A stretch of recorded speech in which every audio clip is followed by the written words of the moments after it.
Olá, pessoal, tudo Oi, bem? pessoal. Tudo bom?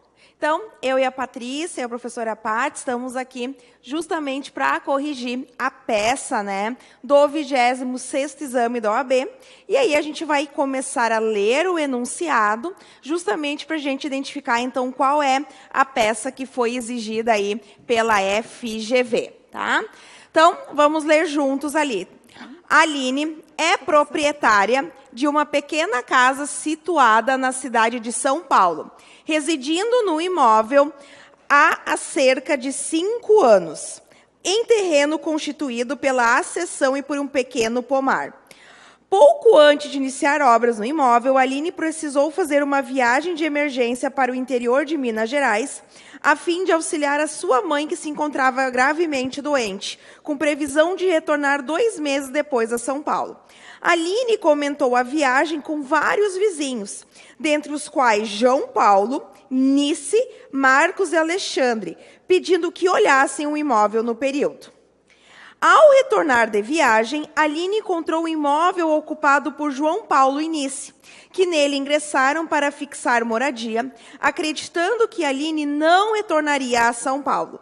No período, João Paulo e Nice danificaram o telhado da casa ao instalar uma antena pirata de televisão a cabo, o que, devido às fortes chuvas que caíram sobre a cidade, provocou graves infiltrações no imóvel, gerando um dano estimado em R$6.000. Além disso, os ocupantes vêm colhendo e vendendo boa parte da produção de laranjas do pomar, causando um prejuízo estimado em R$19.000 até a data em que Aline, 15 dias após tomar ciência do ocorrido, procura você como advogado. Na qualidade de advogado de Aline, elabore a peça processual cabível voltada a permitir a retomada do imóvel e a composição dos danos sofridos do bem. Valor, 5 pontos. A peça deve abranger todos os fundamentos de direito que possam ser utilizados para dar respaldo à pretensão. A simples menção ou transcrição no dispositivo legal não confere pontuação. Então, o que acontece? Serve para mim, Paty, por favor. Claro.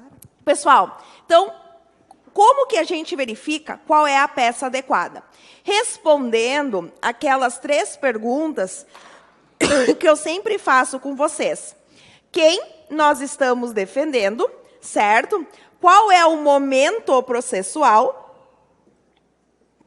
E se há decisão ou não, certo?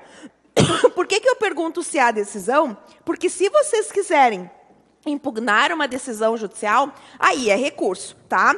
O que vocês têm que cuidar aqui? Vocês estão defendendo a Aline. Quem é a Aline nessa situação? A Aline é uma pessoa que é proprietária do imóvel, que foi viajar, que residia naquele imóvel há cerca de 5 anos, e que foi fazer uma viagem, né, pelo um período de 2 meses. E quando ela retornou para o seu imóvel, ela viu aquele imóvel sendo ocupado por 2 vizinhos, que é lá o João e a Nice, tá? Então, cuidado, tá? Vocês estão defendendo, então, a Aline, que é a proprietária de um imóvel, que já teve a posse desse imóvel, certo? Ela já teve a posse do imóvel, porém ela veio a perder. Tranquilo? E mais, qual é o momento processual? Não há ação ainda.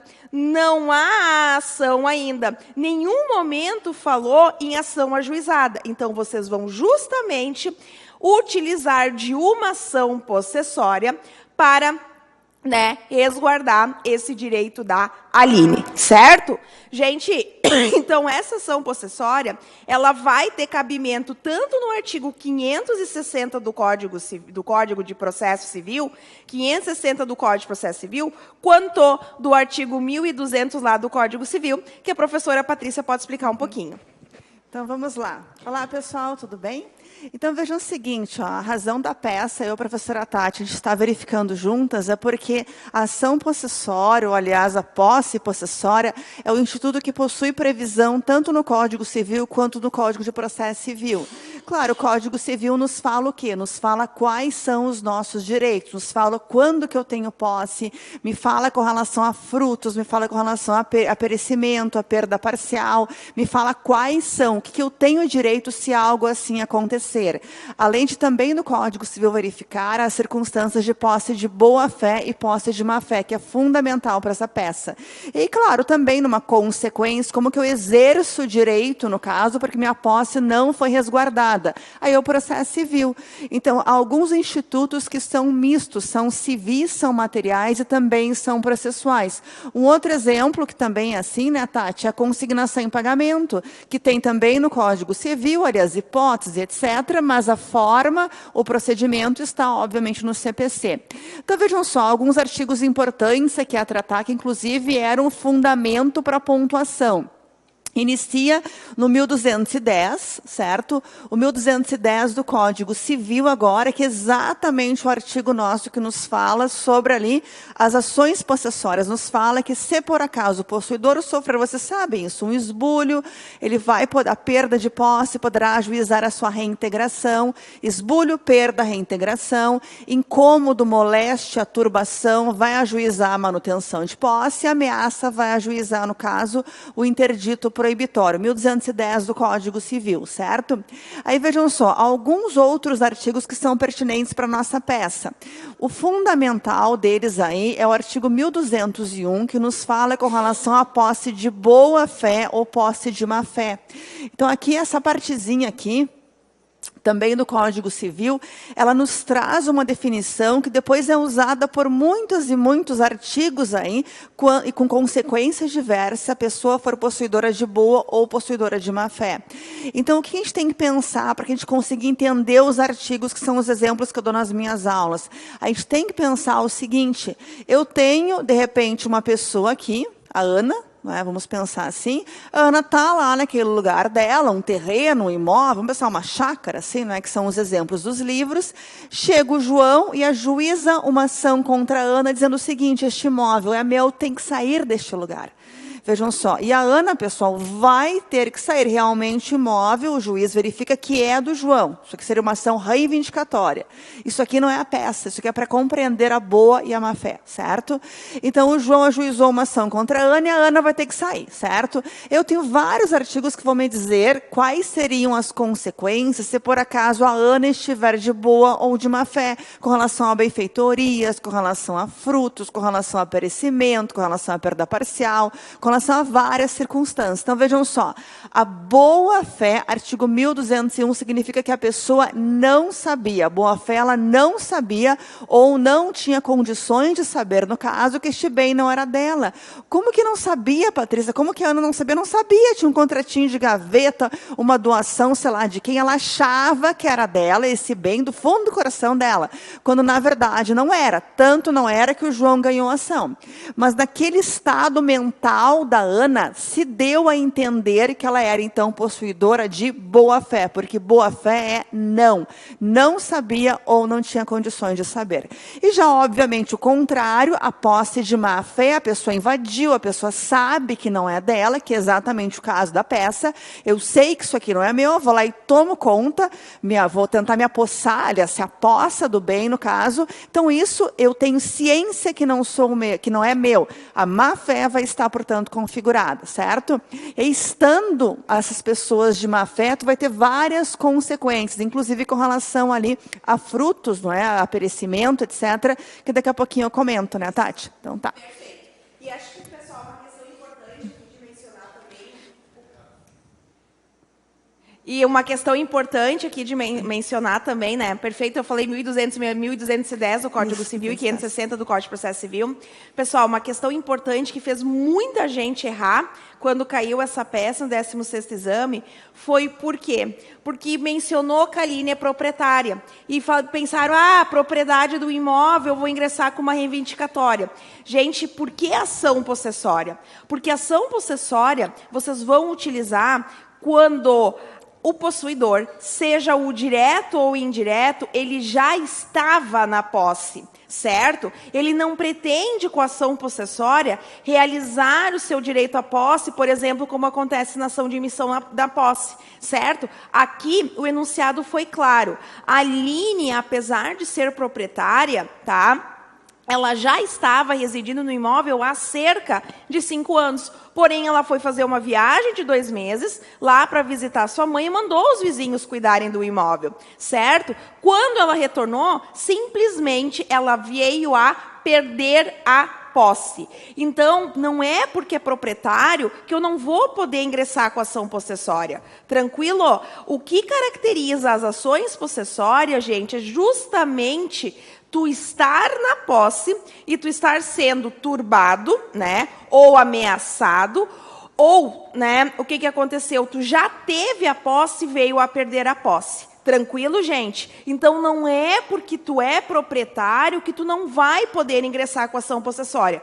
Tu não precisa ser proprietário para ingressar com a ação possessória, certo? Mas não é porque tu é proprietário que tu não pode te valer dessa ação. Não, tu pode. O que caracteriza a ação possessória é a posse. Porque tu estás na posse e tu veio a perder, ou, né, tu estás na posse, estás sendo simplesmente turbado ou tendo justo receio de vir a ser turbado ou perder a posse. Tranquilo? Então, olhem só, gente. Nós temos 3 espécies, né? 3 espécies de ações possessórias, que é a ação de reintegração de posse, reintegração de posse, reintegração de posse, manutenção de posse, manutenção de posse, certo? E ainda o interdito proibitório. O interdito proibitório. Professora, qual era a correta ação de reintegração de posse? Por quê? Porque houve o esbulho, tá? Houve o esbulho, certo? Tranquilo? Ainda, a manutenção de posse eu uso quando houver a turbação, certo? O que é o esbulho? O esbulho é a perda da posse. Certo? E é o que aconteceu. A Aline foi viajar e veio a perder a posse. A manutenção de posse eu utilizo quando há turbação. Turbação igual, eu sempre falo, igual a perturbação. Tu não chega a perder a posse ainda. E o interdito proibitório eu utilizo quando há ameaça. O justo receio. Não é uma ameaça, gente, imaginária. Não há um justo receio de vir a perder a posse. Tranquilo? Então, qual era a ação correta aqui? Justamente uma ação possessória, porque apesar de ser proprietária, ela também tinha posse do imóvel, certo? Só que ela veio a perder a posse. Como ela veio perder a posse, a ação correta é a ação de reintegração de posse. Tranquilo? Tanto baseada no artigo 1210 do Código Civil, quanto no artigo 560 do Código de Processo Civil. Vamos falar, então, da estrutura da peça, tá, gente? Primeira coisa, como é petição inicial, certo? Professora, ação possessória é um procedimento especial? É um procedimento especial. Né? O que é procedimento especial? Determinadas ações que estão a partir do artigo 539 do Código de Processo Civil, que seguem um rito específico diferente do procedimento comum. Mas o que eu sempre falo para vocês? Que apesar de ser um procedimento especial, segue a estrutura de uma petição inicial. Tranquilo? Gente, então olhem só, se segue a estrutura de uma petição inicial, nós temos que cumprir o artigo 319 do CPC, adaptando com as disposições do artigo 554 e seguintes do Código de Processo Civil, certo? Então, como que o artigo 319 lá do Código de Processo Civil ele começa? A petição inicial, né, indicará lá os seguintes requisitos. O primeiro, o endereçamento, ou seja, o juízo a que é dirigida. E aqui, nós vamos, como é uma petição inicial, nós vamos seguir as regras de competência lá do Código de Processo Civil. E quando se trata de ação possessória, nós temos que cuidar a previsão do artigo 47, parágrafo 2º do CPC. Puxa ali para mim, Paty. Acho que está ali, só aí no Google ali. Vou pegar aqui. Isso. Diz ali, ó, gente. Para as ações fundadas em direito real sobre imóveis, é competente fora da situação da coisa. Parágrafo 2º, que é aqui a delimitação da nossa competência. Ó. Ação possessória imobiliária será proposta no foro de situação da coisa, ou seja, do bem, cujo juízo tem competência absoluta. Então, para eu fazer o endereçamento da peça, eu tinha que dominar o artigo 47, parágrafo 2º do CPC. Puxa ali para mim o início ali, onde está situada os slides ali, o imóvel. Vamos ver ali, ó. Não, o imóvel lá no início. Lá, isso. Então, ali, ó, a Aline é proprietária de uma pequena casa situada na cidade de São Paulo, certo? Então, gente, se é na cidade de São Paulo, onde a casa, certo, que foi objeto de esbulho, está situada, a comarca é para São Paulo, tá? Então, como que nós faríamos? Nós faríamos lá, né, doutor juízo, dá 3 pontinhos, vara cível da comarca de São Paulo, certo? Da comarca de São Paulo. Pessoal, como ela é uma petição inicial, não vai ter indicação do número de processo, porque justamente ela dá início a uma ação, conforme o artigo 312 do Código de Processo Civil. Então, eu vou lá para o 2º inciso, lá, o inciso 2 do artigo 319, que diz, então, que na petição inicial eu tenho que indicar o nome das partes e a sua qualificação completa, tá? Que eu não vou qualificar tudo, que a gente já faz bastante aí nas aulas. Quem é que é a parte autora? Justamente a Aline, tá? Então, eu faço toda a qualificação dela, certo? Na forma do artigo 319, inciso 2 do CPC. Ou seja, eu coloco lá os dados: nacionalidade, 3 pontinhos, estado civil, 3 pontinhos, profissão, 3 pontinhos, enfim. Coloco que ela está sendo representada lá por intermédio de um advogado e coloco lá o fundamento legal da peça. Qual é o fundamento legal da peça? Artigo 1200 do Código Civil, 1210 do Código Civil, e o artigo 560 lá do Código de Processo Civil, tá? E aqui, o que acontece, ó, gente? Nós vamos trazer, que é pelo procedimento especial, e vamos trazer o nome da ação. Ação de reintegração de posse. Cuidado que eu vou falar agora, ó. Ação de reintegração de posse.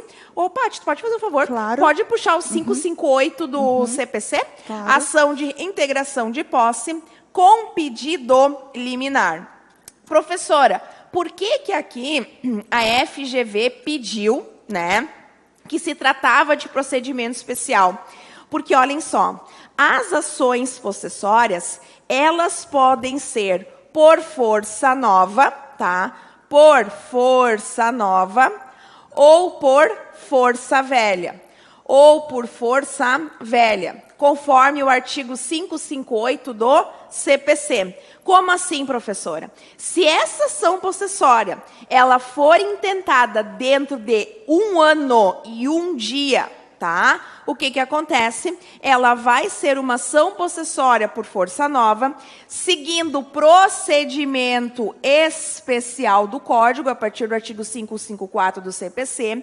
E aí, nós vamos ter uma liminar específica do artigo 562. O que é liminar? O juiz pode dar de forma provisória, já em reintegração de posse, no nosso caso aqui para a Aline, antes mesmo de ouvir o réu, certo? Professora, e se passou ano e dia lá que ela tomou ciência, lá que ocorreu o esbulho, enfim, tal, o que acontece? Bom, tá, gente? Ali falou que ela entrou com a ação, né? Que ela procurou um advogado. 5 meses. Acho que 2 meses, né? Ela voltou e depois 5 dias. Não sei o que diz ali. Puxa ali no último para mim. 5 anos, 2 meses. Tá não. certo, ela voltou 2 meses, né? Volta aqui para mim.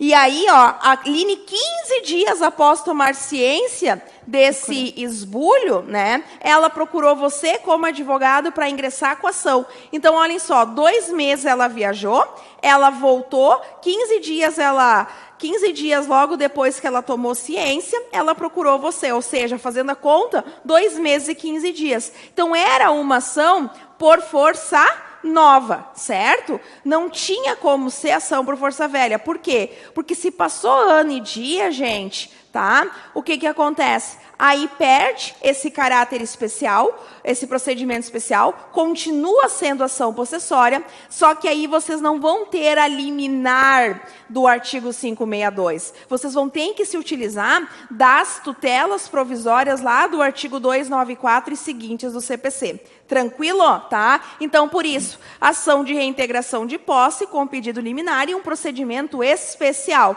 Tinha que colocar ali, né? Ajuizar pelo procedimento especial, com fundamento no artigo 560 do Código de Processo Civil e 1210 do Código Civil, ação de reintegração de posse com pedido liminar. Em face de quem? Em face do João Paulo, tá? João Paulo, e fazer toda a qualificação do artigo 319, inciso 2, mais da Anice, que também mais a sua qualificação na forma do artigo 319, inciso 2 do CPC, tá? Certo? Trazer aqui, gente, toda a qualificação deles. E por que 2 réus? Porque justamente foram o João Paulo e a Anice que, né, de forma clandestina, ou seja, né, sem autorização lá da Aline, ingressaram no imóvel. Tranquilo?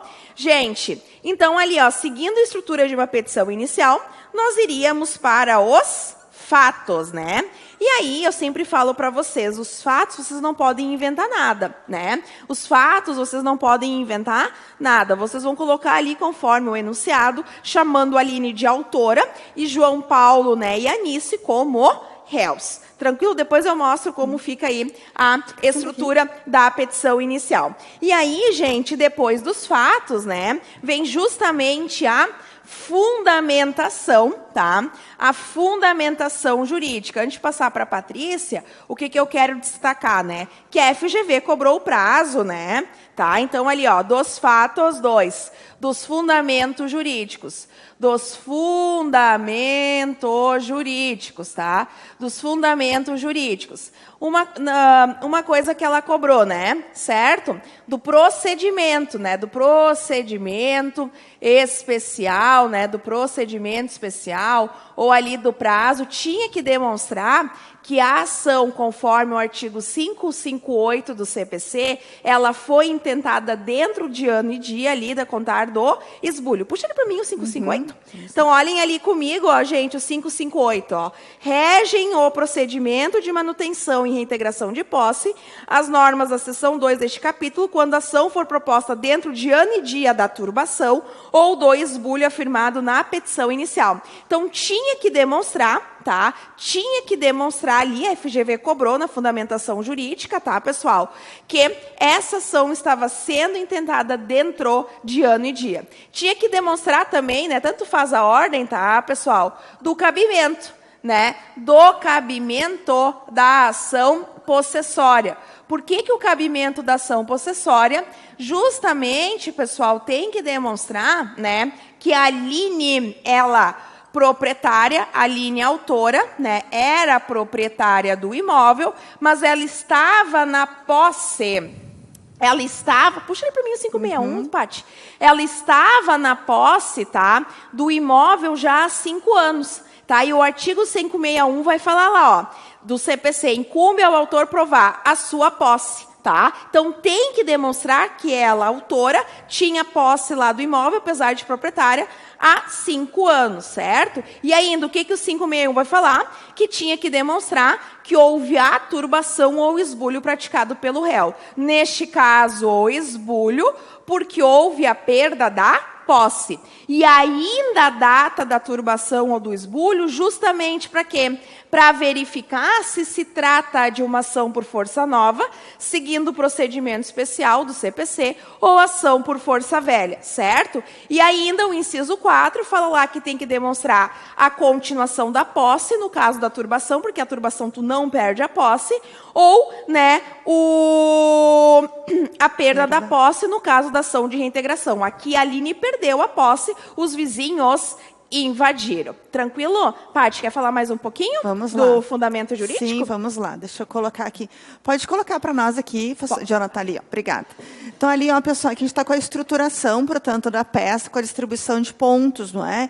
E ali, além do que a professora Tati já comentou, aí nós temos alguns elementos do direito material do Código Civil. Então, vejam só ali comigo, ó. Pode deixar assim, Jonathan, o item 5, não é?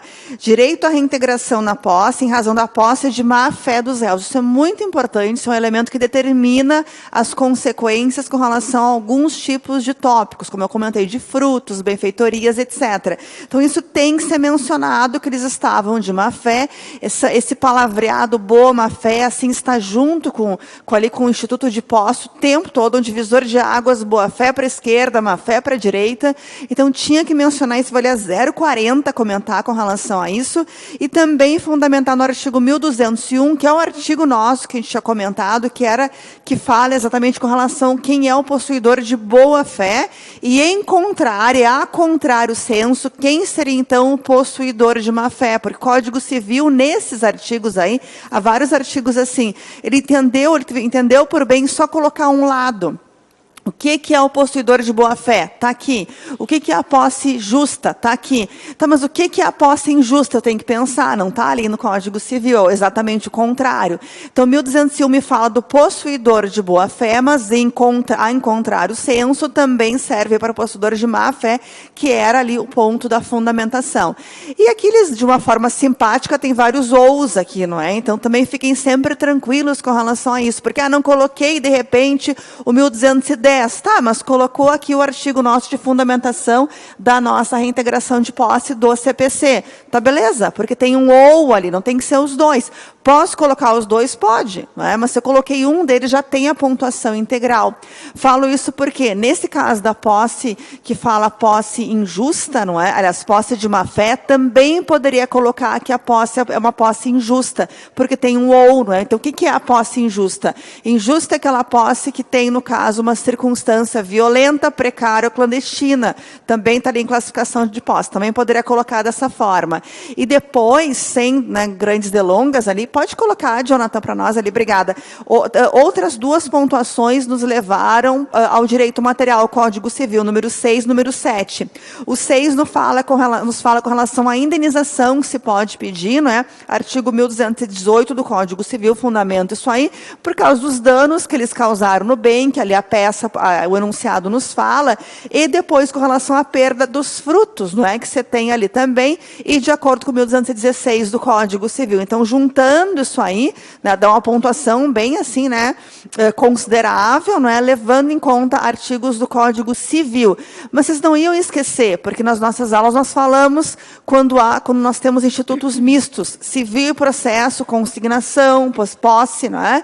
Então vocês iam pensar nos dois, fora as remissões amigas, né, que também trazem e ali, aí. Né, Paty, nessa parte ali do Código Civil, o próprio CPC também vai falar no artigo 555 da possível cumulação do pedido de proteção possessória com acumulação, né, condenação em perdas e danos e indenização dos frutos. Então, o artigo 555 lá do CPC fala, ó, é lícito ao autor cumular ao pedido possessório de condenação em perdas e danos, que foi a questão do telhado, né, que eles colocaram lá uma antena pirata, certo? E a indenização dos frutos, que foi justamente lá a questão do pomar, né? Certo. Tu queres continuar agora? E aí, tá, tu pode colocar ali para mim, claro, né, aí, gente, por fim, né, então trazer ali o cabimento, né, tinha que abrir o tópico, então, né, da indenização dos frutos, né? Indenização dos frutos, indenização dos frutos. Pode colocar, tia. A questão ali, também da condenação, né? Condenação em perdas e danos.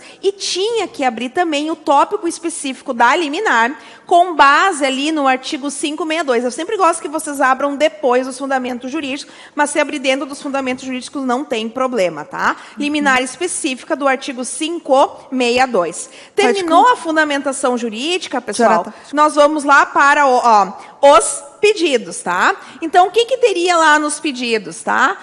2, 3. Dos pedidos, tá? Dos pedidos. Pessoal, se eu tenho a liminar, primeiro, pode puxar para mim, Jana. Tu até poderia fazer, tá? A questão do recebimento da presenteação, porque às vezes a FGV pontua. Se não, tu já partiria lá a concessão da liminar com fundamento no artigo 562, para quê? Para reintegrar logo a autora Aline a posse, tá? A reintegração do imóvel que ela perdeu, tá? Gente, o que acontece? Se tu pediu a liminar é, né, uma tutela provisória. A qualquer momento pode ser revogada ou modificada. Então, não esqueça de pedir a total procedência da ação para a reintegração definitiva, certo? Uma coisa é a liminar, que nós temos a específica do artigo 562, para fazer com que a Aline volte logo para o imóvel que é dela, certo? E depois, a total procedência da ação para reintegração definitiva. Aí mais, a total procedência da ação para quê? Para também condenar os réus, né, João Paulo e Nice, a perdas e danos em razão, né, dos frutos, certo? A condenação em perdas e danos em razão do telhado, que era no valor, né, de 6 mil, né, 6 mil, certo? E 19 mil reais a indenização dos frutos, porque eles foram colhendo, né, os frutos lá do pomar da casa da Aline, certo? Além disso, aqui a FGV pediu prova específica, tá? Ela pediu prova testemunhal, certo? Tu tinha que fazer o pedido. Total produção de provas, né? Aí, de todos os meios de prova em direito admitidos. E ainda pedir a produção de prova testemunhal e também prova pericial. Professora, por que prova pericial? Por causa do telhado, certo? Por causa do telhado. E, por fim, a condenação lá dos réus em custas e honorários. Gente, tem valor da causa? Tem. O que a FGV considerou aqui? A soma dos frutos e da condenação em perdas e danos no valor de 19 mais 6, ou seja, 25 mil reais. Então, tu fechava a peça, tá? Lá no material de apoio, pessoal, tem uma estruturação lá dessa ação possessória, ó, que começa justamente com o endereçamento, traz a Aline, traz o fundamento que a gente falou, 560 do Código de Processo Civil, 1210 do Código Civil, pelo procedimento especial, por quê? Porque se não for intentada dentro de ano e dia, seria o procedimento comum, ação de reintegração de posse com pedido liminar, os dois réus, né, o João Paulo e a Anice, com toda a qualificação, os fatos, né, da ação, o cabimento da ação possessória, a adoção do procedimento especial, por quê, né? Porque foi intentada dentro de ano e dia, certo? A comprovação da posse do esbulho, conforme manda o artigo 561, o direito à reintegração de posse, né? Por quê? Porque ela era, apesar de ser proprietária, também era possuidora do imóvel e ela veio a perder a indenização pelos danos, né, em razão do telhado e ainda dos frutos por causa da venda. E aí a liminar específica e os pedidos, ó, recebimento da presenteação, a concessão da liminar, né, com base no 562, a total procedência da ação para daí a reintegração definitiva, a total procedência da ação para condenar ao pagamento da indenização do valor de 6 mil em razão dos danos materiais e indenização no valor de 19 mil pelos frutos, produção de todos os meios de prova e ainda, gente, a condenação dos requeridos em custas e honorários e ainda um pedido que, às vezes, a FGV não pontua, mas sempre deixar claro em petição inicial ou benefício da gratuidade ou, né, o recolhimento das custas iniciais. Fecha com o valor da causa, termos em que pede deferimento, local, data, advogado e OAB. Isso aí, né? Paty. Isso aí. Então tá, pessoal, espero que vocês tenham gostado, entendido. Esperamos vocês aí na nossa segunda fase. Tchau, tchau. Tchau, tchau.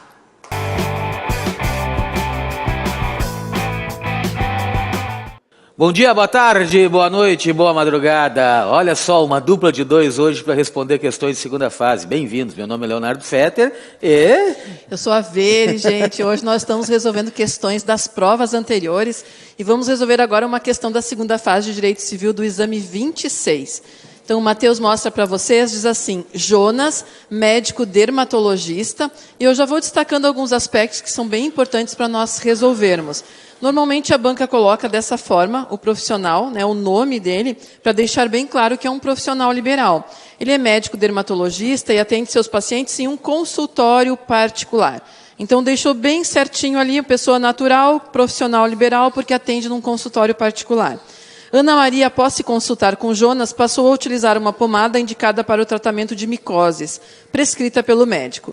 Em decorrência de uma alergia imprevisível, sequer descrita na literatura médica, a pele de Ana Maria desenvolveu uma grave reação à pomada, o que acarretou uma mancha avermelhada permanente de grandes proporções em seu antebraço direito. Indignada com a lesão estética permanente que sofreu, Ana Maria decidiu ajuizar ação indenizatória em face de Jonas. Então, percebam que, num primeiro momento, ela decide ajuizar uma ação de responsabilidade civil contra o médico. Mas depois segue, tomando conhecimento, contudo, de que Jonas havia contratado previamente seguro de responsabilidade civil, que é aquele seguro onde a seguradora garante o pagamento à pessoa que foi vítima do segurado, então é aquele que a gente chama, né, em relação aos danos causados a terceiro, que cobria danos materiais, morais e estéticos causados aos seus pacientes. Ana Maria, então, optou por ajuizar a ação apenas em face da seguradora. Então, aqui era um aspecto bem importante. A respeito do caso, era para responder fundamentadamente aos itens a seguir. Antes de avançar no primeiro item, eu só quero que vocês observem que, embora num primeiro momento gere uma dúvida ali se esse médico errou ou não, porque afinal de contas ela sofreu um efeito colateral, uma alergia, mas essa alergia sequer estava prevista na literatura médica. Então, surge essa dúvida. Mas vocês vão observar que as perguntas não foram para resolver essa questão, se havia ou não havia culpa. Então, vamos primeiro a de direito material, que diz assim, provada a ausência de culpa de Jonas, poderia Ana Maria ser indenizada? No direito do consumidor, então vamos começar compreendendo isso, que nós estamos diante de uma relação de consumo, porque nós temos uma paciente que é a destinatária final dos serviços do médico. O médico é um profissional liberal que desenvolve uma atividade no mercado de consumo. Às vezes a gente esquece disso, pensa que apenas o fornecimento de produtos está disciplinado pelo CDC. Mas não, o fornecimento de serviços também é regulado lá. Então, o médico fornece um serviço, ele é profissional dessa área, ele fornece no mercado de consumo, e os pacientes são os destinatários finais. Então, eu tenho um fornecedor, tenho um consumidor, necessariamente eu tenho que usar o Código de Defesa do Consumidor. Quando o problema, né, embora, não, como eu disse, não esteja certo ali definido se o médico agiu ou não agiu com culpa, a Ana Maria quer ajuizar uma ação, quer ajuizar uma ação com base nisso, na responsabilidade do médico, em função dos danos que ela sofreu, inclusive dano estético. Então, se nós pensarmos em danos, a gente tem que observar a responsabilidade civil por fato do serviço. Relembrando rapidinho, dentro do CDC nós temos duas espécies de responsabilidade civil. A responsabilidade civil por vício é aquela quando o consumidor reclama apenas que o serviço não foi bem desempenhado, não teve a qualidade que deveria ter, ou que o produto não desempenha as suas atividades, as suas funções de forma correta. São problemas de inadequação. Aí a gente chama de vício. Quando causa dano ao consumidor, são problemas de segurança, e a gente chama de fato. Então, obviamente, que nós estamos aqui diante de um fato do serviço. Como é que os médicos profissionais liberais respondem por fato do serviço? É a única exceção dentro do direito do consumidor. Um assunto que a banca adora, ela pergunta muito a respeito disso. Está lá no artigo 14, parágrafo 4º, que os profissionais liberais respondem mediante a prova de culpa. Então, a responsabilidade do médico ela é subjetiva, porque ele é um profissional liberal. Então, antes de comentar com vocês o gabarito, eu só quero mostrar aqui, para nós vermos, então, aonde está essa solução. A Lei 8.078, primeiro, então, o artigo 14, parágrafo 4º. O 14 trata do fornecedor de serviços, tá? Como ele responde. Então, muito cuidado, que o caput ainda diz independente da existência de culpa, porque ele se refere às pessoas jurídicas. E o parágrafo 4º, então, ele destaca: a responsabilidade pessoal dos profissionais liberais será apurada mediante a verificação de culpa. Ou seja, profissionais liberais, responsabilidade subjetiva. Nós temos mais um fundamento que pode ser utilizado concomitantemente. Muito cuidado, gente, quando a relação é de consumo, não deixem de fundamentar no CDC. Mas a banca tem admitido para esse assunto a aplicação alternativa do Código Civil. O artigo 951 do Código Civil diz que o disposto nos artigos anteriores aplica-se ainda no caso de indenização devida por aquele que, no exercício da atividade profissional, por culpa, vejam, negligência, imprudência, imperícia, causar dano ou morte ao paciente. Então, essa palavra nos remete aos profissionais da área de saúde, e eles respondem, então, mediante a prova de culpa.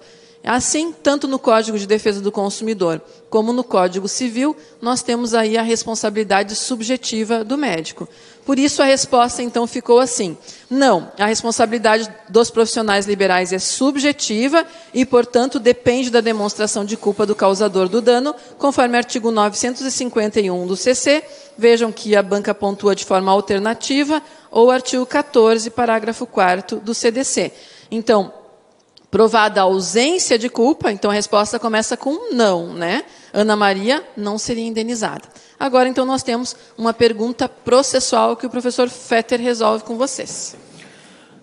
Gente boa, o que vocês sabem, o que nós insistimos durante toda a preparação de vocês, que essa prova de segunda fase é uma prova onde tem a questão de peça processual e as questões subjetivas. E as questões subjetivas, 4, sempre com 2 perguntas em cada questão, uma pergunta a respeito de direito material e outra pergunta a respeito de direito processual, que é o caso aqui. E a pergunta aqui é bem objetiva. Letra B, então. A demanda proposta por Ana Maria em face da seguradora preenche elementos suficientes para ter o seu mérito apreciado? Primeiro aspecto, o que é mérito? A regra do mérito a análise do mérito, como regra, acontecerá quando o juiz analisar o quê? Os pedidos do autor, a pretensão do autor. Isto é o julgamento do mérito como regra.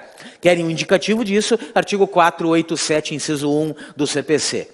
É igualado a mérito também quando o juiz reconhece prescrição, decadência, ou quando ele produz uma sentença homologatória de transação, de renúncia ou de reconhecimento do pedido. Inciso 2, inciso 3 do 487. Então, como regra, o mérito, o julgamento de mérito haverá quando ocorrer a análise dos pedidos, o julgamento dos pedidos, certo? A pergunta é: existem elementos suficientes para ter o mérito apreciado? Nós temos que verificar se existem circunstâncias processuais que possam levar a um julgamento sem mérito, a uma análise daquele processo sem o mérito, a extinção daquele processo sem o julgamento do mérito, ou seja, conforme o artigo 485 do CPC. E vocês sabem que, o que nós temos no 485? As circunstâncias que fundamentam a extinção do processo sem resolução do mérito, ou seja, sem julgamento do mérito, sem apreciação do mérito, sem apreciação, então, dos pedidos. Vocês sabem também que para propor ou contestar uma ação, para se habilitar num processo, há necessidade do quê? Dos requisitos do artigo 17 do CPC, legitimidade e interesse. Então nós temos a legitimidade para figurar no polo ativo ou no polo passivo e o interesse jurídico processual. O que o enunciado nos apresentou? Uma ação proposta contra a seguradora. A autora tem legitimidade? Como é que é o nome dela? A Ana Maria tem legitimidade para propor ação? Tem. Não há dúvida disso. Ela sofreu um prejuízo, ela é parte ativa legítima. No entanto, todavia, contudo, não existe nenhuma relação da Ana Maria com a seguradora. Ela não pode propor ação direto contra a seguradora. Por quê? Porque a relação jurídica de direito material é da ré. Quem é a ré ali? A seguradora? Não, mas quem é que fez o seguro? o médico, né? Eu tenho que buscar auxílio de quem me ajuda, né? O médico fez o seguro, ou seja, a relação contratual é entre médico e seguradora. A Ana Maria, a autora, não tem nenhuma relação com a seguradora. E a Ana Maria tem relação com o médico. O médico que cometeu, teoricamente, o ilícito, é ele que vai ter o dever de indenizar. Legal, então. A Ana Maria pode entrar com ação contra o médico tem legitimidade passiva, o médico pode figurar no polo passivo. A seguradora não. A seguradora é parte ilegítima. Então, a demanda proposta por Ana Maria em face seguradora preenche elementos suficientes para ter o seu mérito apreciado? Contra a seguradora, não. Porque a seguradora é parte ilegítima para figurar no polo passivo. Certo? Essa é a resposta. O gabarito ali está ausente da demanda, uma das condições e elementos da ação, a saber, a legitimidade passiva. Tá legal? Beleza? Isso era a resposta da questão, da alternativa B. Tá? Beijo, tchau.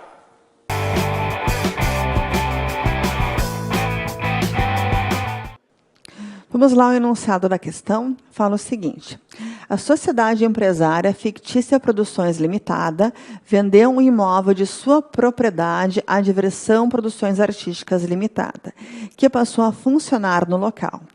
2 meses após o registro da compra no cartório de registro de imóveis e início das atividades da DPA, né, que é a outra ali, a nova proprietária é surpreendida por uma ação de cobrança de cotas condominiais anteriores à aquisição e não pagas pela fictícia. Inconformado com o fato e diante da previsão contratual na qual a sociedade fictícia responsabiliza por débitos relativos ao período anterior à emissão na posse de sua empresa, o diretor Ronaldo procura uma orientação jurídica especializada. Então, aí vem a nossa pergunta. As cotas condominiais anteriores à aquisição, né, neste caso do imóvel, são devidas pelo atual proprietário do imóvel? Sim. Então, olhem só, nós temos um artigo, pessoal, isso aqui é uma questão relativamente fácil. Eu vou lá na parte de propriedade, certo? Aí do Código Civil, lá em coisas, e nós temos a parte de direitos reais, que é a parte de propriedade, é o primeiro direito real. Aí ele é super grande, tem vários artigos que falam sobre ele, e um deles é a parte que fala sobre o condomínio, né? Do condomínio, nós temos lá. E aí tem um artigo específico, vejam só, que é o artigo 1345, que fala, sim, no caso, que a nossa empresa, atual proprietária, enfim, ela é sim responsável pelas cotas condominiais, é chamada obrigação propter rem, lembram disso aí da faculdade?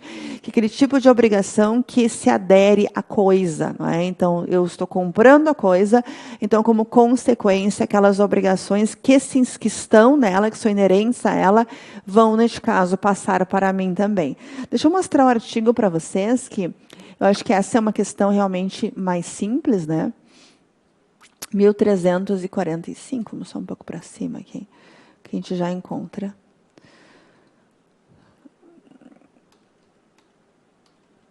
Aqui em condomínio, vejam só, está aqui. O adquirente de unidade responde pelos débitos do alienante em relação ao condomínio, inclusive multa e juros moratórios. Pronto. Né? Então, aqui, ó, de novo, como luva, a gente encontra nossa resposta, encontra, portanto, aí o fundamento da questão. É só esse, né? É só essa a que nos importa, porque a outra não é da parte de coisas. Então, a outra, neste momento, para nós, não tem uma importância aí, que não seria, enfim, seria processo civil, a denunciação da Lígia, o professor Fetter, que trabalha com vocês, no nosso caso aí, 1345 do Código Civil, certo? Bom dia, boa tarde, boa noite, boa madrugada. Vamos resolver questões segunda fase? Civil, processo civil? Vamos lá. A questão é a seguinte: a sociedade empresária Fictícia Produções Limitada vendeu um imóvel de sua propriedade à Diversão Produções Artísticas, DPA. Então, a fictícia, a vendedora, e a DPA, a compradora, que passou a funcionar no local. 2 meses após o registro da compra, no cartório de registro de imóveis e início das atividades da DPA, a nova proprietária é surpreendida por uma ação de cobrança de cotas condominiais, anteriores à aquisição e não pagas pela fictícia. Inconformado com o fato e diante da previsão contratual, na qual a sociedade empresária fictícia se responsabiliza por débitos relativos ao período anterior à emissão de posse, o diretor Ronaldo procura uma orientação jurídica especializada. Sobre a hipótese narrada, responda os itens a seguir. Eu venho insistindo que todas as questões da FGV compreendem uma pergunta de direito material e uma pergunta de direito processual. Nos interessa aqui a pergunta de direito processual. Qual a medida? Então, pergunta letra B, relacionada com direito processual, relacionada a este enunciado, relacionada ao direito processual. Qual medida processual mais célere e econômica adequada para exigir da sociedade empresária fictícia, nos mesmos autos, a responsabilização pela dívida? Notem, doutoras e doutores, o condomínio apresentou uma ação de cobrança de condomínio de taxas condominiais, contra a sociedade DPA, a compradora daquele imóvel. Tá? Então, vamos botar aqui, ó. Vamos fazer aqui, ó. É a fictícia e a DPA. Fictícia é a vendedora, a DPA é a compradora, certo? Aí veio o condomínio e propôs uma ação contra a fictícia, certo? Qual a medida processual mais... O condomínio, desculpa, compradora. O condomínio propôs contra a DPA. Qual é a medida adequada, rápida, célere, para trazer a responsabilidade da empresa fictícia para dentro desse processo? Então, nós temos uma ação do condomínio contra o comprador, contra a DPA. Existe uma maneira, existe uma forma jurídica processual de trazer a responsabilidade da fictícia, aquela que vendeu aquele bem já onerado com uma dívida para a DPA, existe, é a chamada denunciação da lide. O que é a denunciação da lide? É a forma, o jeito, a maneira de trazer alguém que tem responsabilidade, cuja este cara aqui, que é o réu nessa ação, poderá buscar o quê? O chamado direito de regresso. Direito de regresso. Ou seja, tudo que ele for condenado a pagar a respeito de taxas condominiais, ele poderá regressivamente cobrar da empresa fictícia, conforme o artigo 125, inciso 2 do CPC.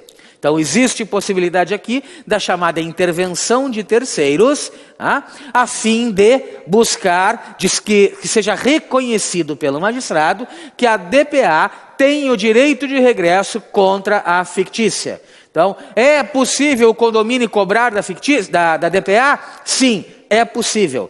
Tudo que a DPA for responsabilizada por pagar, ela poderá regressivamente buscar o ressarcimento da fictícia? Sim. Ela poderia buscar esse ressarcimento em ação própria? Sim. Só que está perguntando qual é a medida processual mais célere, econômica? Denunciação da lide, na forma do artigo 125, inciso 1, onde eu já trago a fictícia para dentro do processo, em razão da sua responsabilidade contratual, e, uma vez condenada a DPA, o juiz reconhecerá na mesma sentença o direito de regresso em decorrência da denunciação, permitindo que a DPA se ressarça, busque o seu direito regressivo da fictícia. Então, fundamento legal, qual é a medida mais célere, mais rápida para resolver o problema da DPA? É denunciação da lide na forma do artigo 125, inciso 2 do CPC. Tá legal? Beijo, tchau!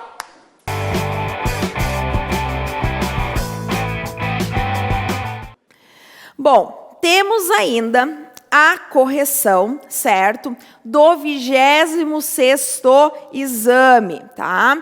A questão 3. Vamos ler o enunciado. Diz o seguinte: em 10 de dezembro de 2016, Roberto alienou para o seu filho André um imóvel de sua propriedade, por valor inferior ao preço de venda de imóveis situados na mesma região.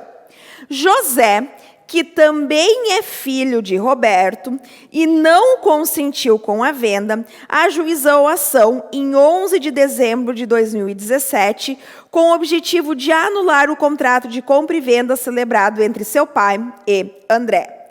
No âmbito da referida ação, José formulou o pedido cautelar para que o juiz suspendesse os efeitos da alienação do imóvel até a decisão final da demanda, o que foi deferido pelo magistrado por meio de decisão contra a qual não foram interpostos recursos. O juiz, após a apresentação de contestação pelos réus e da produção das provas, proferiu sentença, julgando improcedente o pedido deduzido por José, sob o fundamento de que a pretensão da anulação do contrato de compra e venda se encontraria prescrita. Como consequência, revogou a decisão cautelar que anteriormente havia suspendido os efeitos da compra e venda, celebrada entre Roberto e André. A respeito dessa situação hipotética, expondo os itens a seguir. Só para vocês entenderem, tá, gente? O Roberto, ele é pai tanto do André, certo? Quanto do José, certo? E o que aconteceu?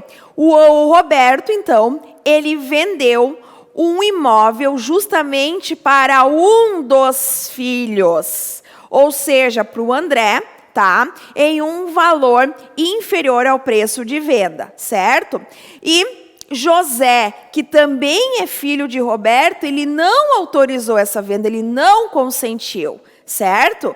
E aí o que acontece? O José ingressou então com uma ação e buscou uma cautelar nessa ação para justamente, suspender os efeitos dessa alienação até a decisão final. O juiz deu a cautelar e não foi interposto nenhum recurso. Qual era o recurso? No caso, deveria ter sido interposto o agravo de instrumento. Só que o André ninguém interpôs o agravo de instrumento. Tranquilo? Só que o que acontece? Apesar de ter ganhado a tutela provisória, ter ganho a tutela provisória, lá na sentença, o juiz julgou improcedente o pedido de José, certo? Por quê? Porque ele entendeu que essa ação, certo? Essa ação se encontraria prescrita, sob o fundamento de que a pretensão da anulação do contrato de compra e venda se encontraria prescrita.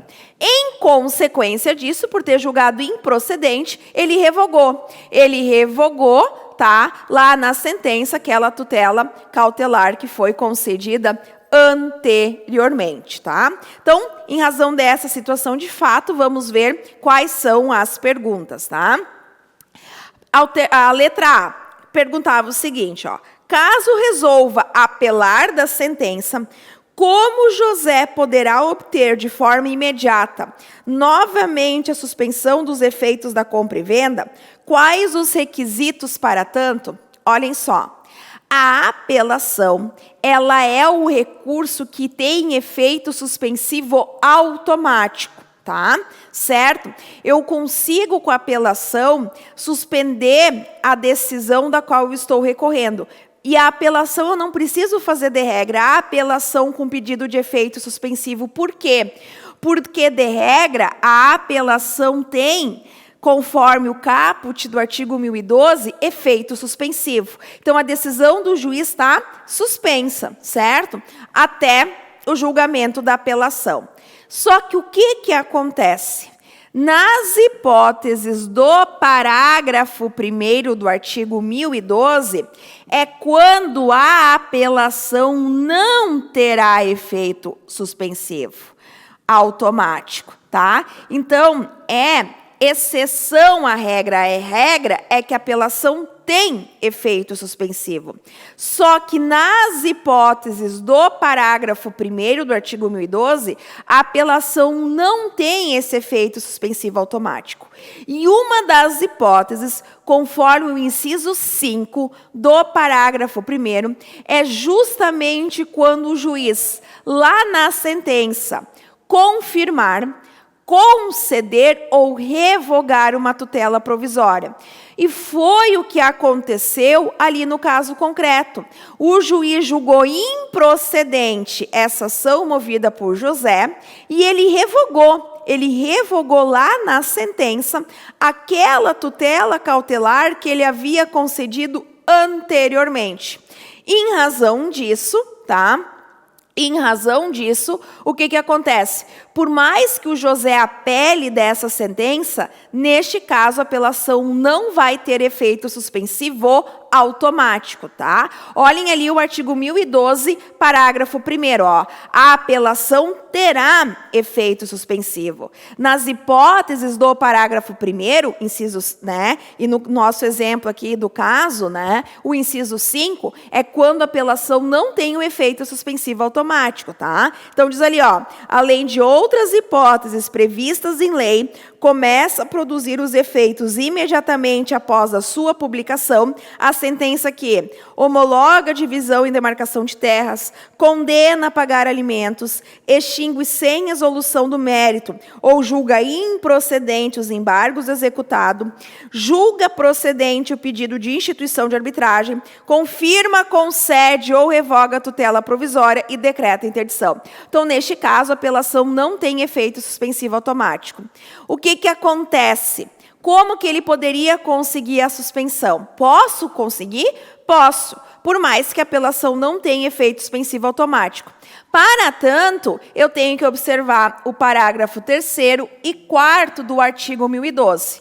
O parágrafo 3º diz para quem eu tenho que requerer. Aí vai depender se eu vou requerer esse efeito suspensivo no próprio recurso de apelação, tá? Ou se a apelação já foi distribuída, e aí eu vou requerer o pedido de efeito suspensivo. Olhem ali o parágrafo 3º, ó. O requerimento, né, o pedido de concessão do efeito suspensivo, nas hipóteses do parágrafo 1º, ou seja, quando a apelação não tem o efeito suspensivo automático, poderá ser formulado por requerimento dirigido ao tribunal no período compreendido entre a interposição da apelação e sua distribuição, ficando o relator designado para seu exame prevento para julgar, e se já foi distribuída, né, a apelação, ao relator conforme o inciso 2. E mais, gente, tá? Eu tenho que, para conseguir o efeito suspensivo, quando a apelação não tem o efeito suspensivo automático, comprovar os requisitos do parágrafo 4º do artigo 1012. Quais são esses requisitos? Demonstrar a probabilidade de provimento do recurso e mais, que essa decisão é capaz de gerar dano grave. Dano grave de difícil ou impossível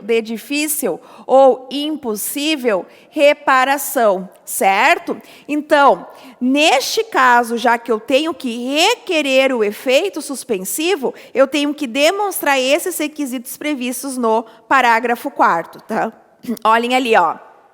Nas hipóteses do parágrafo 1º, a eficácia da sentença poderá ser suspensa pelo relator se o apelante demonstrar a probabilidade de provimento do recurso, certo? Olha, já que é o relator que dá o efeito suspensivo, não demonstra para ele que quando ele julgar com os demais desembargadores é provável que ele me dê o provimento, e ainda, sendo relevante a fundamentação, houver risco de dano grave de difícil ou impossível reparação. E a FGV, gente, tá? E a FGV, nessa resposta, ela considerou, além do parágrafo 4º, o fundamento do parágrafo único do artigo 995 do CPC.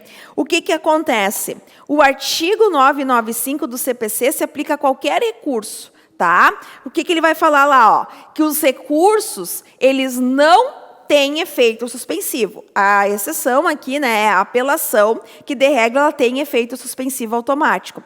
E o parágrafo único fala o seguinte, olha, os recursos do novo CPC não possuem o efeito suspensivo. Por mais que eu recorra da decisão judicial, aquela decisão judicial está surtindo efeitos, tá? Então, o que acontece? Se não tem efeito suspensivo, vai sim poder ser atribuído o efeito suspensivo, desde que se comprove os requisitos do parágrafo único do artigo 995, que daí se aplica a qualquer recurso, agravo de instrumento, recurso especial, recurso extraordinário, ou seja, o recorrente tem que demonstrar a probabilidade de provimento do recurso ou ainda, né, que aquela decisão da qual estou recorrendo, ela tem que ser suspensa, porque ela é capaz de gerar um dano grave de difícil ou impossível reparação, tá? Olhem ali, então, o artigo 995, ó. Os recursos não impedem a eficácia da decisão, salvo disposição legal ou decisão judicial em sentido diverso. A eficácia da decisão recorrida poderá ser suspensa por decisão do relator, se da imediata produção dos seus efeitos houver risco de dano grave, de difícil ou impossível reparação, e ficar demonstrada a probabilidade de provimento do recurso. E mais, gente, a FGV ainda considerou como fundamento o artigo 300 do CPC, porque já que o José quer que o tribunal conceda, né, esse efeito suspensivo, poderia ser utilizado ainda o artigo 300 do CPC, né, quer que o tribunal conceda de novo essa cautelar, poderia ser utilizada os fundamentos do artigo 300 do CPC, que é justamente os fundamentos da tutela provisória de urgência, tá? Que diz ali, ó, a tutela de urgência será concedida quando houver houver elementos que evidenciem a probabilidade de direito, né? E o perigo de dano ou risco ao resultado útil ao processo, tá? Certo? Olha, então, o gabarito comentado dessa questão A. Para lograr novamente, né, a suspensão dos efeitos da compra e venda, José deverá formular o pedido cautelar ou de efeito suspensivo ativo, que poderá ser deduzido em petição autônoma. Por que efeito suspensivo ativo? Porque ele quer que o tribunal dê alguma coisa que o juiz não deu, certo? Que também poderia ser antecipação de tutela cautelar. Que poderá ser deduzido em petição autônoma ou no próprio recurso da apelação, a depender do fato de a apelação já ter sido distribuída ou não. É conforme a gente viu no parágrafo 3º do artigo 1012, tá? O requerimento deverá ser dirigido ao tribunal, se a apelação ainda não tiver sido distribuída, ou ao relator do recurso, caso já tenha ocorrido a sua distribuição, na forma do 1012, parágrafo 3º.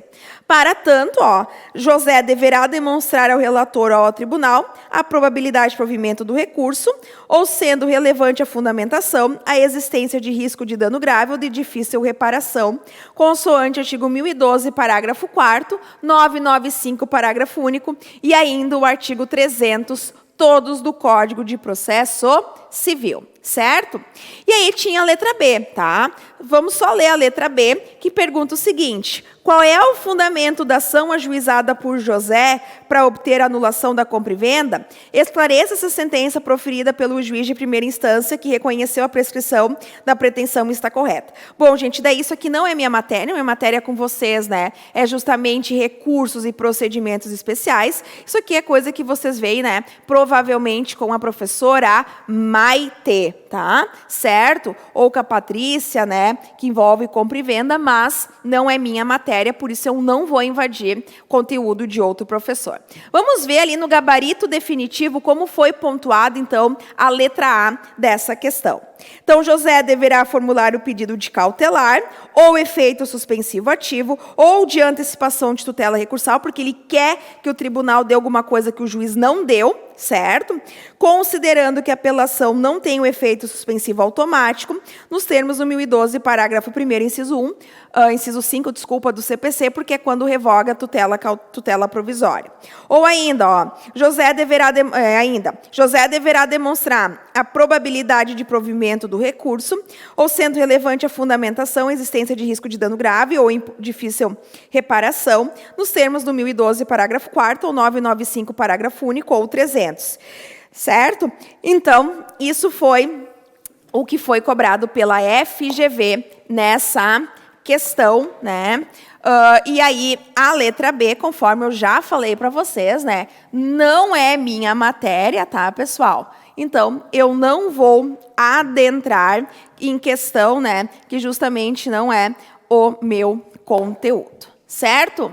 Então, espero que vocês tenham acertado, caso tenham tentado resolver essa questão em casa. Vamos lá para a correção de uma questão do nosso 26º exame, que tem a ver com o nosso direito contratual. Vamos dar uma olhada? Olha só, o nosso enunciado fala assim: Em 10 de dezembro de 2016, Roberto vendeu para seu filho André um imóvel de sua propriedade por valor inferior ao preço de venda de imóveis situados na mesma região. José, que também é filho de Roberto e não consentiu com a venda, ajuizou uma ação no dia 11 de dezembro de 2017, portanto, praticamente um ano depois, com o objetivo de anular o contrato de compra e venda celebrado entre seu pai e André. No âmbito da referida ação, José formulou pedido cautelar para que o juiz suspendesse os efeitos da venda do imóvel até a decisão final da demanda, o que foi deferido pelo magistrado por meio de decisão contra a qual não foram interpostos recursos. O juiz, após a apresentação da contestação pelos réus e da produção de provas, proferiu sentença julgando improcedente o pedido deduzido por José, sob o fundamento de que a pretensão de anulação do contrato de compra e venda estaria prescrita. Como consequência, revogou a decisão cautelar que anteriormente havia suspendido os efeitos da compra e venda, celebrado entre Roberto e André. E aí nós temos aqui as nossas perguntas.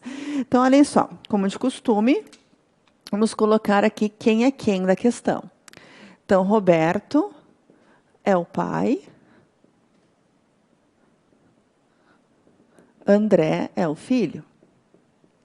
E o que aconteceu nesse caso aqui, segundo a questão, foi uma venda de ascendente para descendente. Então, esse pai vendeu para o seu filho André, vendeu um imóvel, não é, ali, e aí fala a questão, tem dois elementos bem importantes, que fala a questão que foi por um preço menor, ou seja, que a gente pode pensar aqui, tem uma ideia de lesar o outro filho, que neste caso é o José, não é? O José que ajuizou a ação. Então, esse elemento é importante, porque entende o STJ que essa anulação aqui, da venda de ascendente para descendente, ela precisa passar por uma circunstância de que alguém tenha prejuízo. Porque se houve uma venda, digamos, do Roberto para o André, e pelo preço que ele venderia para qualquer pessoa, não teria nenhum tipo de... Estava para venda, ele, ao invés de vender para o Giovanni, que está gravando a nossa aula, vendeu para o André pelo mesmo preço. Então, nós temos que não houve prejuízo, aí não teria por que o José ajuizar essa ação. Então, entende o STJ que é necessária a comprovação do prejuízo para a procedência, o ganho de causa, neste caso da ação anulatória. Então, aqui me fala, não é, que ele vendeu por um preço menor, o que me leva a pensar em que o José teve prejuízo. Esse é o primeiro elemento. Segundo elemento que nós temos que importa aqui é que, no caso, o José não consentiu com essa venda. E aí nós temos um artigo que nos leva para ele, agora para a nossa resposta, que segundo o artigo 496 do Código Civil, lá no contrato de compra e venda, esse artigo é super importante, 496, o nosso artigo. Então, de acordo com ele, vejam só, é necessário que se tenha, para que ocorra uma plena validade da venda de ascendente para descendente, é necessário que se ele tiver cônjuge, não é, do Roberto aqui, concorde, e também os demais descendentes, os demais herdeiros. Então, vejam só, para que essa venda ela fosse perfeitamente válida, o José deveria ter consentido. Como não consentiu, é passível de anulação. Como é que eu sei que é anulação? Porque o 496 me fala, é anulável. Sempre lembrando que anulável é diferente de nulo. Anulável é diferente de nulo, certo? Então, porque nulo é muito mais sério, nulo não tem prazo, e a anulabilidade sempre tem prazo. Então, nesse caso aqui, eu vou ter mais uma vez um caso de possível de passível ação de anulação contra Roberto e André, que foram as pessoas que fizeram este contrato aqui, certo? Tá, muito bem. Então, olhem só. A primeira pergunta, ela diz respeito a um questionamento processual civil. Então, esse aqui deve ser a professora Tati, o professor Feder, que vão responder com vocês. Aí, a minha resposta com vocês é a B. Olhem só.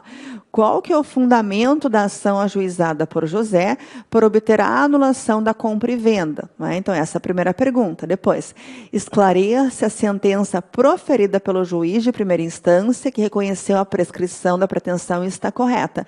Temos duas perguntas aqui. Então, primeiro, qual que é o fundamento? O fundamento é o 496. né, do Código Civil, porque, afinal de contas, nós precisamos ter aqui, para que você tenha essa venda de ascendente para descendente 100% válida, é necessário que você tenha o consentimento dos outros, não é? Herdeiros é que não teve. Então, está aqui, esse é o fundamento. E qual que é o prazo? Esse é bem interessante, o caso do prazo, certo?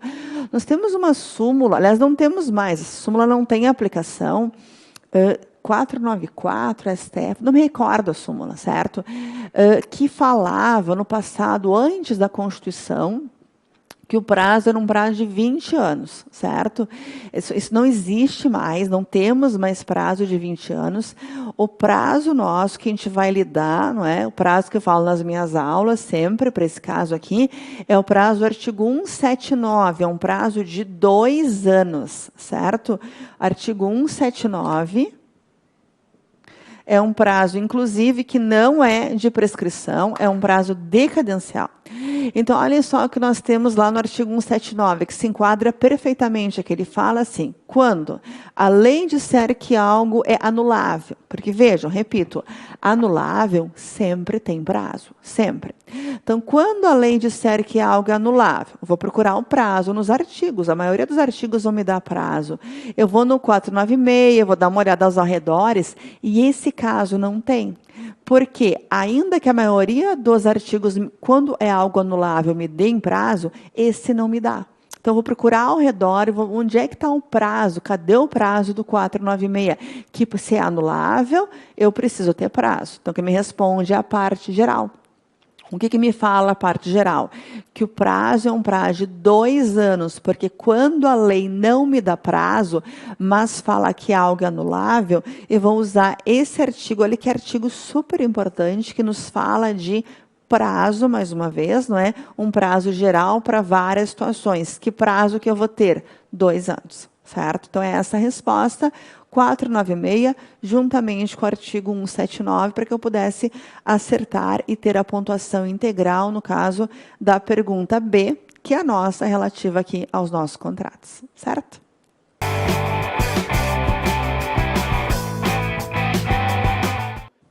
Vamos lá ao enunciado da questão, fala assim. José Carlos é locatário de um apartamento situado no condomínio Morar Feliz, situado no Rio de Janeiro. O imóvel pertence a André Luiz. O contrato de locação possui vigência em 1º de maio de 2015, a mesma data, porém em 2019 contém cláusula de vigência. O referido contrato se encontra averbado a matrícula do imóvel do Registro Geral de Imóveis da respectiva circunscrição desde 7 de junho de 2015. Muito bem. Antes de continuar, né, eu acho que é sempre bom nós colocarmos aqui quem é quem e algumas datas que aqui são importantes. Então, nós temos o José Carlos, que é locatário. Certo? E temos, no caso, o proprietário do imóvel, que é, vamos colocar ali, onde é que ele está, pertence a André Luiz. André Luiz, que é proprietário e, portanto, o locador do imóvel. Olhem só, o que está me dizendo essa questão, não é, ao me trazer alguns prazos, etc. Primeira colocação. Quando vocês verificarem locação, e aqui nós temos mais uma questão que trata sobre locação. Então, não é incomum que você tenha questões de contrato de locações, no caso, nas questões da OAB. Então, aqui nós temos mais uma questão que questiona sobre isso. Então, vejam, quando eu verificar que é uma questão de locação a um imóvel urbano, olha só, no Rio de Janeiro, etc., eu vou dar uma olhada na lei de locações, a lei do inquilinato, não é? Porque lá, inclusive, que vai estar aqui estarão as nossas respostas das questões. Então, eu vou verificar a lei do inquilinato, não é? Já vou mostrar a vocês onde é que anda essa resposta aqui, mas o que aconteceu? Então, um contrato de locação que possui vigência, ó, de 1º de maio de 2015 a 1º de maio de 2019, 4 anos, portanto, certo? Sem problema algum, contrato que trata assim. E nós temos aqui, tem um detalhe, que esse contrato ele possui a chamada cláusula de vigência. O que é essa cláusula de vigência? Essa cláusula de vigência é o seguinte, é uma cláusula que se coloca em contrato de locação que diz que, se por acaso o André Luiz vender este imóvel para uma outra pessoa, esse terceiro adquirente, a pessoa que comprou, precisa respeitar, vejam só, esse contrato de locação até o seu fim. Para isso, para tanto, há alguns requisitos, quais sejam um contrato com prazo determinado, o contrato com cláusula de vigência, que é esse caso aqui, e que este contrato de locação esteja lá averbado na matrícula de imóveis, que é exatamente o caso aqui, certo? Então, vigência e também averbado na matrícula dos imóveis, de imóveis mais uma vez. Por quê? Porque vejam só, se por acaso alguém quiser comprar, e no caso foi comprado pelo João Pedro, certo? Então, o João Pedro, querendo comprar esse imóvel, o que tu vai fazer quando tu compra? Bom, tu vai passar o imóvel para o teu nome, tu vai no registro de imóveis, tu vai ter um contato, de preferência prévio, como com o registro de imóveis, e vai dar uma olhada no que está acontecendo com este imóvel. Então, se o João Pedro ele foi lá, no caso, e comprou, enfim, este imóvel, ele sabia que tinha uma cláusula de vigência que ele deveria, então, respeitar até o fim desse contrato, certo? Tá, muito bem. Aí, vamos lá. Voltando ao enunciado, fala assim, 15 de maio de 2018, né, então um ano, pouco mais, mais ou menos, né, antes de terminar o contrato de locação, José Carlos recebe uma notificação de João Pedro, José Carlos é o locatário, João Pedro é quem comprou, informando de que comprou o imóvel de André Luiz através de contrato de compra e venda, que foi registrado e averbado a matrícula do imóvel no mesmo dia, solicitando a desocupação do imóvel no prazo de 90 dias. José Carlos não foi informado por André Luiz a respeito da venda do apartamento. Sacanagem com José Carlos, né, pessoal? Que é o nosso cliente aí. Então, olhem só. Aí temos uma data, 5 de junho de 2018. Ao ir até o local pactuado contratualmente para pagar o aluguel, ele é informado por João Pedro que não quer receber o valor do aluguel, que ele quer, na verdade, a desocupação do imóvel. Então, nesse cenário, nesse contexto, responda as perguntas. Olhem só. Quais argumentos poderá utilizar a defesa, nós somos advogados do locatário, do José Carlos, em face da pretensão de João Pedro em desocupar o imóvel, certo? E que logo aqui o artigo 8º, deixa eu mostrar a vocês, que é ele que vai fundamentar a nossa defesa. Está aqui a nossa lei do inquilinato, artigo 8º, vamos colocar aqui. Bom, olha só, mais fácil assim. Olha, está aqui, ó. Seu imóvel for vendido durante a locação. Muito bem, foi vendido durante a locação. O adquirente poderá denunciar. Denunciar significa notificar, certo? Denunciar o contrato com o prazo de 90 dias para desocupação. Então, essa é a regra. Cuidem, o artigo 8º nos fala assim, a primeira parte. Bom, qualquer contrato de locação, né, que não se enquadre na situação de cláusula de vigência, etc. Aí, então, se ele foi vendido este imóvel, o novo proprietário pode notificar, denunciar, que é notificar o atual locatário, para que ele saia deste imóvel. O prazo é um prazo um pouco maior. Em geral, o prazo para desocupação é 30 dias. Aqui nós temos um prazo de 90 dias, né, porque, enfim, é de uma venda. Tá, então, essa é a regra. Agora, vejam só, continuando na lei. Salvo, olhem só, pode mostrar aqui, Giovanni, obrigada. Salvo se a locação for por tempo determinado e o contrato contiver uma cláusula de vigência, em caso de alienação, e estiver averbado junto à matrícula do imóvel. Então, vejam só, salvo, por que salvo? Bom, porque aí, se estiver assim, qual que é a consequência? É que este novo proprietário, João Pedro, precisa respeitar o prazo de locação.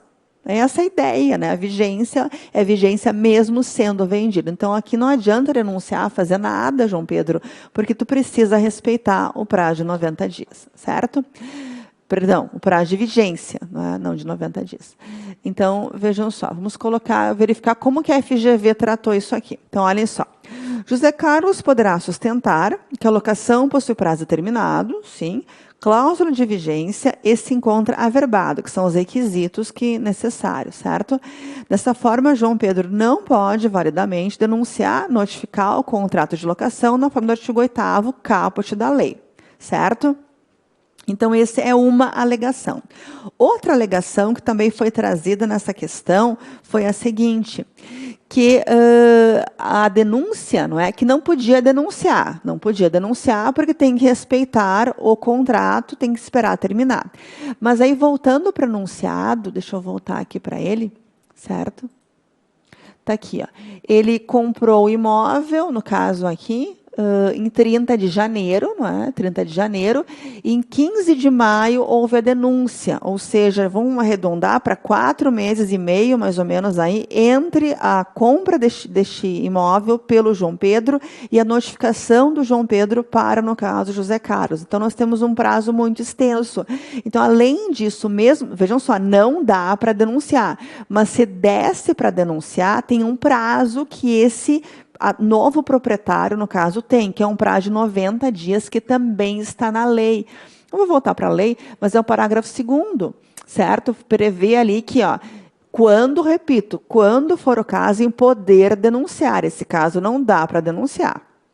Então, como consequência, podendo denunciar, né, e pensando se pudesse denunciar, já passou o prazo. Né, que o prazo da compra, quando que tu comprou? Quando veio para o teu nome. Que prazo tu, João Pedro, teria? 90 dias. Aqui, 4 meses e meio já passou o prazo. Então, essa é uma outra colocação. E temos mais uma argumentação que se pode utilizar aqui, pessoal. Troquei. Que é a seguinte, o locatário, vocês sabem isso, ele tem, por lei, um direito de preferência. Então, vejam só, antes do André Luiz quer vender o imóvel, tudo bem, mas precisa primeiro oferecer para o José Carlos, o artigo 27 da mesma lei, que fala que o locatário tem preferência de compra se oferecer tanto por tanto. Como assim tanto por tanto? Bom, 500 mil João Pedro, 500 mil José Carlos. Quem que leva? José Carlos, certo? Tem importante aqui, então, né, várias situações não foram respeitadas pelo João Pedro. Então, aqui está a nossa argumentação. Mais uma pergunta. Deixa eu colocar assim, ó. Diante da recusa de João Pedro em receber os aluguéis, de que ou de quais instrumentos o locatário dispõe para adimplir sua prestação e se liberar dos efeitos da mora? Bom, veja, aqui nós temos um instituto, que é um instituto, pessoal, que vale para cá, para locações, mas para qualquer outro momento do nosso Código Civil e também de processo civil. Qual? Consignação em pagamento. Não tem outra saída. Quando você quer pagar, cumprir com uma obrigação e não se consegue, a saída do Código Civil, a saída do Código de Processo Civil. Agora, a saída específica da Lei de Locações, nós temos a consignação, a ação de consignação em pagamento específica para o contrato de locação, certo? Mas tudo a mesma coisa, eu vou consignar. Então, olha só a resposta aqui. A recusa do credor em receber o pagamento permite o uso da consignação em pagamento de forma a liberar o devedor da ocorrência de mora, que é data do atraso. No caso, João Pedro poderá, alternativamente, ajuizar uma ação de consignação em pagamento, observando o artigo 67, certo? No caso da lei, aí, 8245, a nossa lei aí do inquilinato, também o 534. Não tem que colocar o 534, eu posso colocar ali a nossa consignação judicial, porque são as possibilidades. Até depois aqui eu tenho, olha, vejam só, pessoal, as possibilidades. Ó. Então, artigo 67 ou artigo 539, ou etc. Não é? Então, tem aqui as possibilidades que a questão me dá, caso eu não coloque artigos do CPC, coloque artigos somente da lei do inquilinato, que eu acho que até eu colocaria, somente eles, que é uma ação específica para locações. Quero pagar aluguel, não consigo, ação de consignação é o artigo 67 da lei em comento, certo? Então, gente, vamos para mais uma questão, tá? Certo? Que foi a questão 4. Vamos ler lá, ó. José Carlos é locatário de um apartamento situado no condomínio Morar Feliz, situado na cidade do Rio de Janeiro. O imóvel pertence a André Luiz. O contrato de locação possui vigência de 1 de maio de 2015 a 1 de maio de 2019 e contém cláusula de vigência. O referido contrato se encontra averbado na matrícula do imóvel no Registro Geral de Imóveis da respectiva circunscrição desde 7 de junho de 2015. Em 15 de maio de 2018, José Carlos recebe uma notificação de João Pedro, informando-o de que adquiriu o imóvel de André Luiz através do contrato de compra e venda, a qual foi registrada em 30 de janeiro de 2018 e averbada a matrícula do imóvel no mesmo dia, e solicitando a desocupação do imóvel no prazo de 90 dias. José Carlos não fora informado por André Luiz a respeito da alienação do apartamento, tá? Então, João Pedro compra, então, esse apartamento de André Luiz, né? E o José Carlos é justamente o locatário desse apartamento, tá? E nessa situação ali de ter um contrato de locação, né, que inclusive se encontrava averbado a matrícula, né, do registro de imóveis, certo? E aí continua, ó, em 5 de junho de 2018, ao se dirigir até o local pactuado contratualmente para o pagamento dos aluguéis, José Carlos, né, que é o locatário, é informado por João Pedro que não vai receber o pagamento de nenhum valor a título de aluguel, solicitando novamente a desocupação do imóvel. Diante desse cenário, responda aos itens a seguir. Vamos lá para a letra A. Quais os argumentos de defesa que José Carlos poderá arguir em face da pretensão de João Pedro em desocupar o imóvel? Bom, gente, não é meu conteúdo, tá? Certo? Vocês trabalham, né, com um contrato de locação, imagino com a professora Patrícia, então eu não vou adentrar nessa questão A. Eu venho, até porque ela corrige as questões com vocês também, então para não ter, né, dupla correção, eu vou justamente para a questão que nos interessa, que é a letra B. Olha o que pergunta a letra B.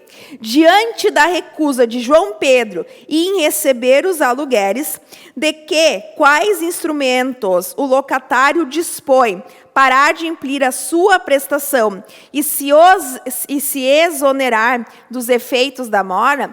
Gente, o locatário é o devedor. Por que é devedor? Porque ele tem que pagar o aluguel.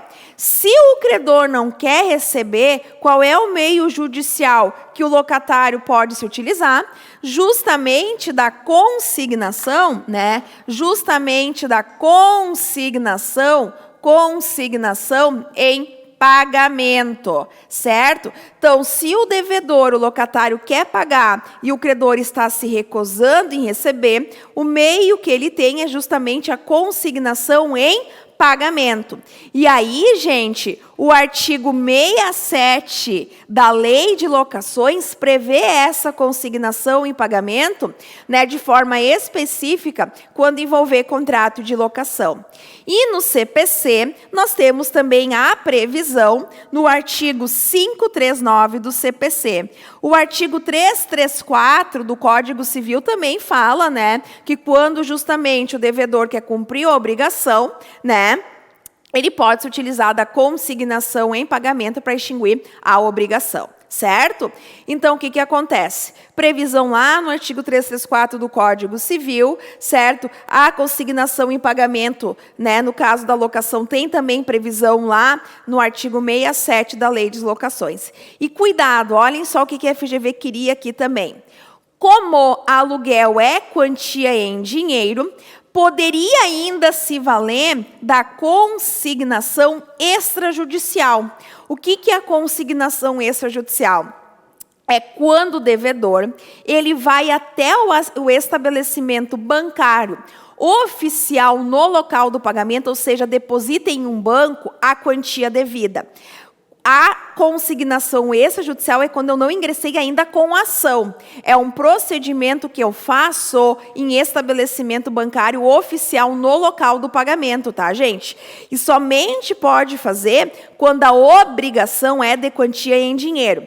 E o que acontece? Certo? Uma vez depositado, aí o credor vai ser cientificado por carta com aviso de recebimento de que existe aquela quantia depositada à sua disposição.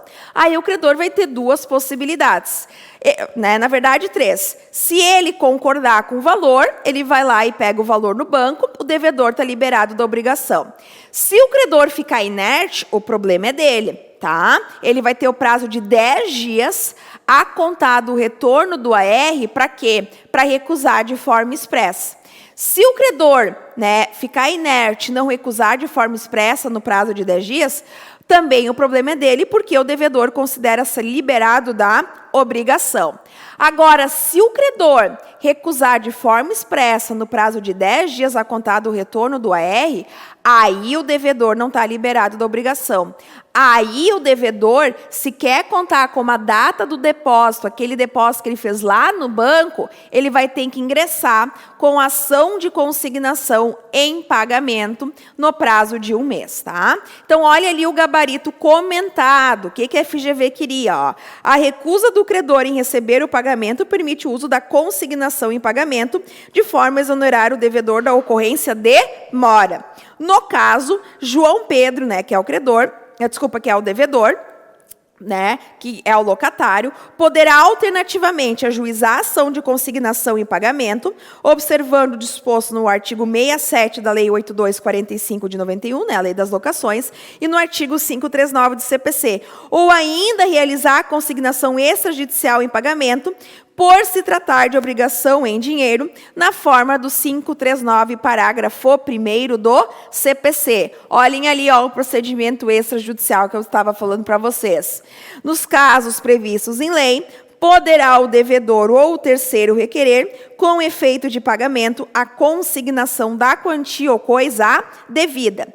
E se for obrigação em dinheiro, pode o valor ser depositado em estabelecimento bancário oficial onde houver, situado no lugar do pagamento, cientificando-se o credor, por carta com aviso de recebimento, assinado prazo de 10 dias para manifestação de recusa. Passou o prazo de 10 dias, ó, contado do retorno do aviso de recebimento, sem a manifestação de recusa, ou seja, o credor não se recusou, o devedor considera-se liberado a obrigação e fica à disposição, né, do credor a quantia depositada. Ou seja, se o credor ficar inerte, o problema é dele, tá?